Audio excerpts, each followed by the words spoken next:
টাকা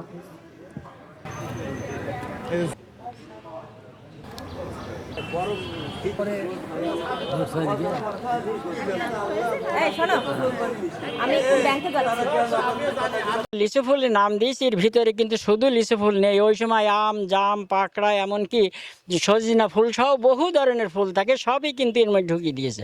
তবে লিচু ফুলের মধু বেশি থাকে, আর এই মধুটা খাতে গেলে লিচুর একটা সেন্ট পাওয়া যায়, এই জন্য আমরা নাম দিয়েছি এটা লিচু ফুলের মধু।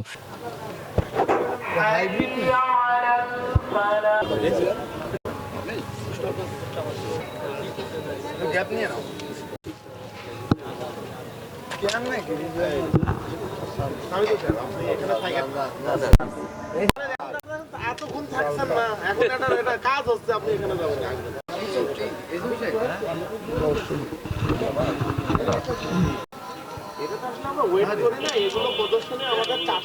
আর দ্বিতীয় জিনিস হচ্ছে যে এখানে টেকসই প্রকল্পের আওতায় যে প্রদর্শনীগুলো দেয়া হয়েছে সেগুলোর থেকে যে ভালো ফসল উৎপন্ন হয়েছে সেই ফসলগুলো এখানে আছে। তার সাথে কৃষক ভাইরা আরও অন্যান্য যে চাষাবাদ করে, আপনারা এখানে স্পেশালি দেখতে পাবেন যে একাঙ্গি, আপনারা ওই সাইডে গিয়ে ভিডিওটা নিতে পারেন, একাঙ্গি আছে, একাঙ্গির ছবিটা নিতে পারেন। G9 টাইপের কলা গাছ আছে। তার সাথে স্পেসিফিক্যালি আমরা যদি বলি যে এই যে এখানে দেখেন যে ওল কচু আছে, তারপরে মানকচু আছে, মেটে আলু আছে, এখানে একটা বড় সাইজের হচ্ছে বাঁধাকপি আছে। এই সবগুলো প্রদর্শনী নিয়ে আসা হয়েছে যে এভাবেও এত বড় সবজি চাষাবাদ করা সম্ভব এবং লাভজনকভাবে চাষাবাদ করা সম্ভব। কৃষকের মাঝে সচেতনতা সৃষ্টি এবং নতুন প্রযুক্তি ব্যবহারের মাধ্যমে, নতুন জাত এবং উৎপাদন কৌশল ব্যবহারের মাধ্যমে বাংলাদেশের কৃষিকে আগিয়ে নিয়ে যাওয়ার জন্যই এই মেলার আয়োজন এবং এই মেলা আমরা সফল করার চেষ্টা করছি। এই প্রজেক্ট সম্পর্কে একটু আমাদেরকে বলবেন। আসসালামু আলাইকুম। কৃষি প্রযুক্তি প্রদর্শন মেলা 2026-এ প্ল্যান্ট ডক্টর স্টল থেকে আপনাদের সকলকে স্বাগতম। এই স্টলটা অ্যাকচুয়ালি ফসলের যে বিভিন্ন রোগ এবং পোকামাকড় আছে এই সম্পর্কে কৃষককে সচেতন করার জন্যই স্টলটা স্থাপন করা হয়েছে। এর সাথে সাথে বিভিন্ন রকম জৈব বালাইনাশকের ব্যবহার এবং রাসায়নিক যেসব সার আছে এই সারের সহজে ভেজাল শনাক্তকরণ, এটার জন্য আমরা কাজ করছি। আর মাঠে বিদ্যমান যেসব পোকামাকড় আছে সব পোকামাকড়ই যে ক্ষতিকর না, কৃষকের উপকারী বন্ধু পোকাও যে আছে সেটাও আমরা আমাদের স্টলে দেখানোর চেষ্টা করছি। এখানে দেখেন AWD পদ্ধতি, এটা হচ্ছে AWDটা হচ্ছে অল্টারনেট ওয়েটিং অ্যান্ড ড্রাইং, যেটা হচ্ছে বাংলায় আসে পর্যায়ক্রমে ভেজানো এবং শুকানো পদ্ধতি। চাষি যদি দেখে যে এই জমিতে ধান লাগানোর 20 থেকে 25 দিন পরে পাইপটা বসানোর পরে যদি দেখে পাইপের ভিতরে পানি আছে কিন্তু জমিতে পানি নেই, তাহলে সে বুঝবে যে পানি দেওয়ার দরকার নেই। যদি জমিতে পানি না থাকে, পাইপের মধ্যেও পানি না থাকে, তখন সে পানি দেবে। এইভাবে মাটি ভেদে আপনার 5 দিন 7 দিন লাগতে পারে। তো এইভাবে যদি পানি দেয় তার পানি সেচ খরচটা কমবে 10 থেকে 15%। দেখা যাচ্ছে সে পানি যদি দেয়, আজকে পানি দেয়, এভাবে প্রতিটা সিজনে বোরোতে আপনার পানি লাগে, বিশেষ করে অঞ্চল ভেদে 45টা লাগে, 47টা লাগে, 50 লাগে, 60টা লাগে, এইভাবে আপনার জমি ভেদে পার্থক্য আছে। তো সেই ক্ষেত্রে আমাদের এই পদ্ধতি যদি কেউ ফলো করে তাহলে তার 30 থেকে 32টা বা 35টার মধ্যেই হয়ে যাবে। তো এই ক্ষেত্রে তার সেচ খরচ হবে 10 থেকে 15%।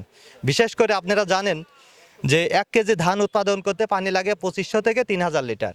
সেই ক্ষেত্রে চাষি ব্যবহার করে কিন্তু 10 থেকে 15,000 লিটার। তো এই ক্ষেত্রে 1 কেজি ধান উৎপাদন করতে আপনি চিন্তা করেন যে কত হাজার লিটার খরচ হচ্ছে। সেই ক্ষেত্রে 1 মণ ধান উৎপাদন করতে লক্ষ লক্ষ টন পানি অপচয় হচ্ছে।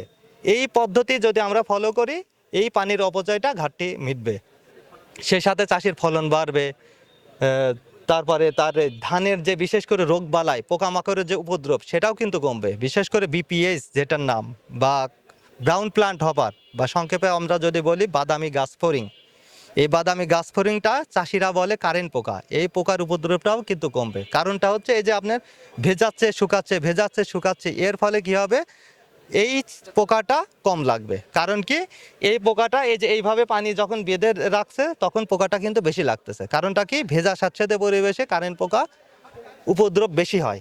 আর যদি ভেজায় শুকায় তাহলে কারেন্ট পোকার উপদ্রবটা কমে। সেই সাথে আমরা আরেকটা কাজ করতেছি, যেমন এই যে আন্ডারগ্রাউন্ড পাইপ লাইন, এটা দেখেন এটা হচ্ছে মাটির নিচ দিয়ে আমরা পাইপ লাইন তৈরি করে দিই। বিশেষ করে আমরা 2টা ইউনিয়নে এটা করে দিছি 2জন চাষিকে। এতে আমাদের প্রায় 60 জন উপকারভোগী এক একটা পাম্পের আওতায় আছে।